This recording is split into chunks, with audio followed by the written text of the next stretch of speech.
Bienvenue dans cette nouvelle édition du Non-Stop Info. Voici les titres de l'actualité. Les femmes en politique au Kenya, des femmes discréditées et pas soutenues. Certaines d'entre elles ont brisé leur méta à quelques jours des élections générales. La gestion des déchets à Niamey, une question majeure pour les habitants de la capitale nigérienne. Les autorités annoncent la mise en place prochaine d'une brigade d'intervention pour l'assainissement. Et puis, découverte du musée de la musique Georges Ouédraogo au Burkina Faso. Au fil des années, il s'est imposé comme le porte-étendard de la musique africaine. Mais tout d'abord, en Mauritanie, selon les résultats provisoires proclamés ce dimanche 6 août, c'est le oui qui l'emporte avec plus de 85% pour le référendum avec 2 volets. Une modification du drapeau et la suppression du Sénat. L'enjeu de cette consultation était surtout le taux de participation, puisqu'une large coalition de l'opposition et de la société civile avait appelé au boycott, accusant les autorités d'avoir violé la procédure pour convoquer ce scrutin. Taux de participation qui, selon la commission électorale, est de 53,75%, un chiffre d'ores et déjà contesté par l'opposition. Au Kenya, pour les candidates aux élections générales de ce 8 août, la marche vers le pouvoir est un chemin de croix. Pour elles, difficile de faire campagne sans être constamment prise à partie par leurs adversaires masculins. Un sujet de la rédaction. Défi d'être une femme politique au Kenya. Le pays a l'un des taux de participation politique les plus bas de la sous-région pour les femmes. Pour les candidates aux prochaines élections générales du 8 août, difficile de faire campagne sans subir des actes d'humiliation. La députée kenyane Peris Tobiko en sait quelque chose. Sur la dernière étape d'une campagne pour conserver son siège le 8 août, elle a déjà dû faire face à diverses menaces par ses adversaires masculins. Dans la tentative de mon père de me marier, j'allais être une 4e femme à un homme qui est mon constituant aujourd'hui et il a 3 épouses. J'allais être la 4e femme. Ce n'est pas facile. Les femmes ne sont pas prises en compte. Je pensais pouvoir devenir une voix et encourager les autres à s'exprimer, les encourager à faire leur choix librement et à pouvoir donner leur contribution à notre société.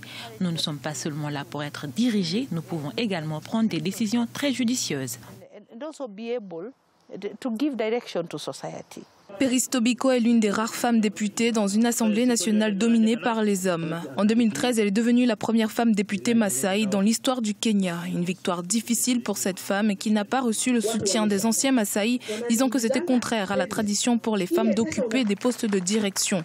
À noter que la majorité des femmes députées siègent seulement grâce au quota mis en place par la Constitution. Si les femmes sont sujettes à la méritocratie ou sont données l'opportunité et l'espace pour évoluer en politique, c'est quelque chose qui devrait se manifester naturellement. Nous ne pouvons pas forcer la règle de genre 2 tiers sur la loi. Il faut plutôt créer un environnement propice pour que les femmes participent davantage à notre politique, dans notre métier, afin que leur présence au Parlement devienne naturelle. Mais si vous voulez la légiférer, la forcer sur les gens, cela ne fonctionnera pas. Le Kenya, autoproclamé État le plus progressiste de la région, ne compte en réalité que 19,5% de députés femmes à l'Assemblée nationale, soit 68 femmes pour 350 sièges. Un chiffre qui place Nairobi loin derrière ses voisins régionaux, notamment le Rwanda, champion du monde avec 61% de députés à la Chambre basse. Dans l'actualité également en Côte d'Ivoire, le président Alassane Ouattara a promis ce dimanche 6 août d'investir davantage dans les forces armées pour mettre fin aux troubles qui secouent le pays depuis le début de l'année. En effet, l'armée ivoirienne a été sujette à plusieurs mutineries dues au mécontentement des membres des corps armés. Ces derniers réclamaient notamment les paiements de leurs primes. Le chef de l'État promet une amélioration des conditions de vie et de travail des forces de défense et de sécurité.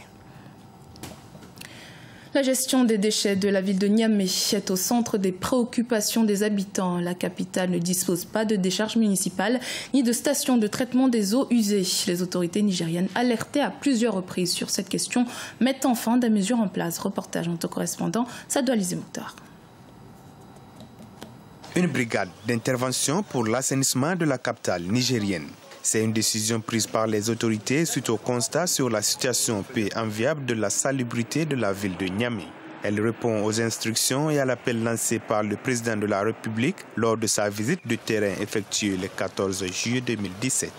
Lors de cette visite, Issoufou Mahamadou a vivement déploré la situation sanitaire de la capitale.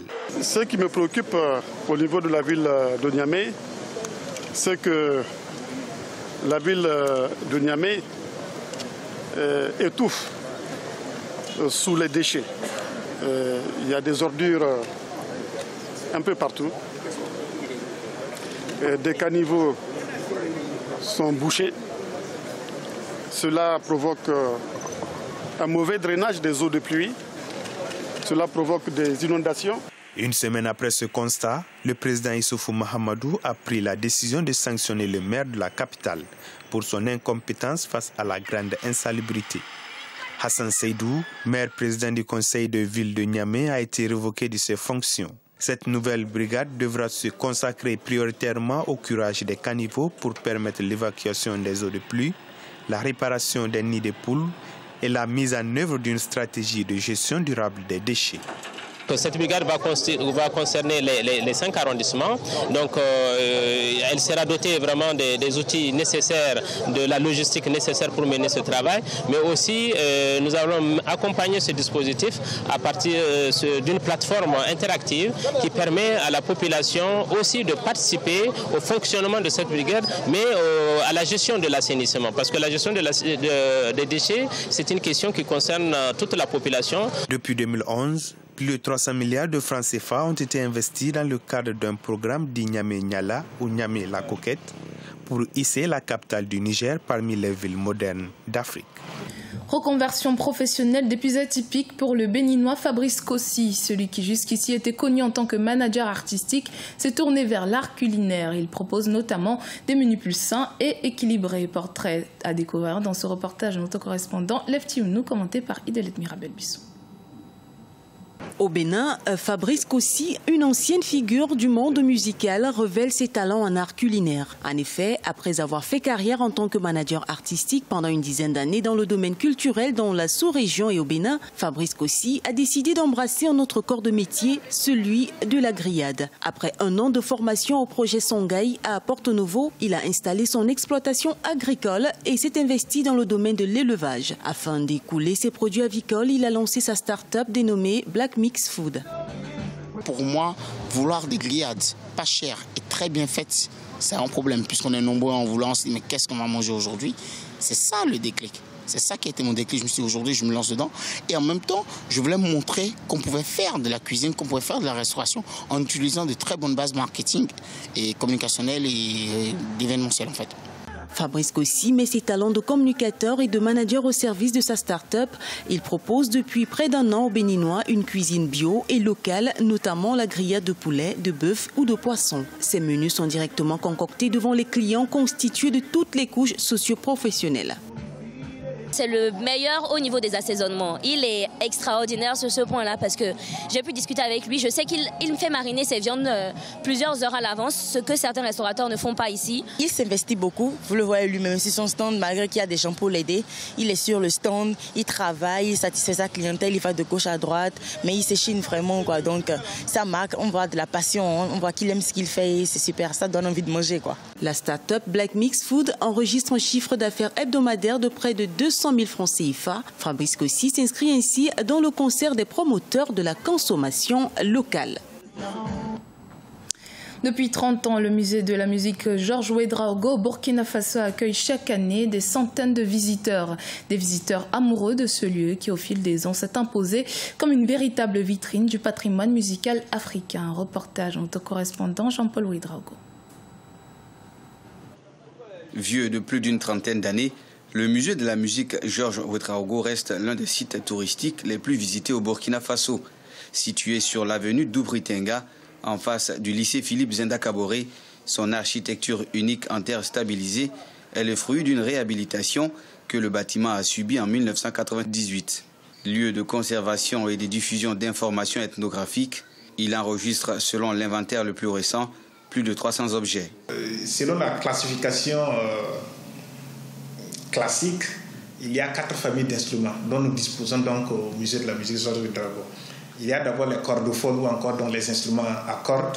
Là, ce sont les kondés, les koras et ainsi de suite. Il y a également donc les instruments à vent ou encore les aérophones. Il y a également les instruments à membrane ou les membranophones. Et il y a les idiophones.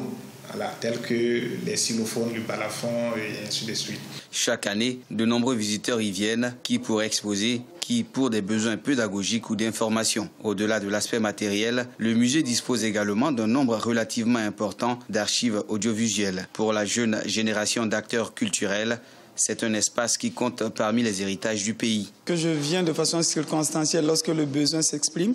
Le besoin s'exprime parce que je disais d'emblée que je suis acteur culturel. Nous avions besoin de ces cadres-là pour nos manifestations d'abord diverses et puis également dans le cadre des différentes offres que nous pourrons proposer à nos clients. Modèle quasiment exclusif dans la sous-région, visiter le musée de la musique, c'est parcourir en aussi peu de temps le Burkina tout entier.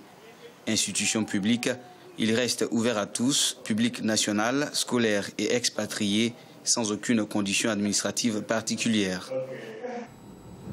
Ce journal a été réalisé par l'ensemble de la rédaction. Merci de votre fidélité. Dans un instant, une nouvelle édition de l'actualité sur Africa 24.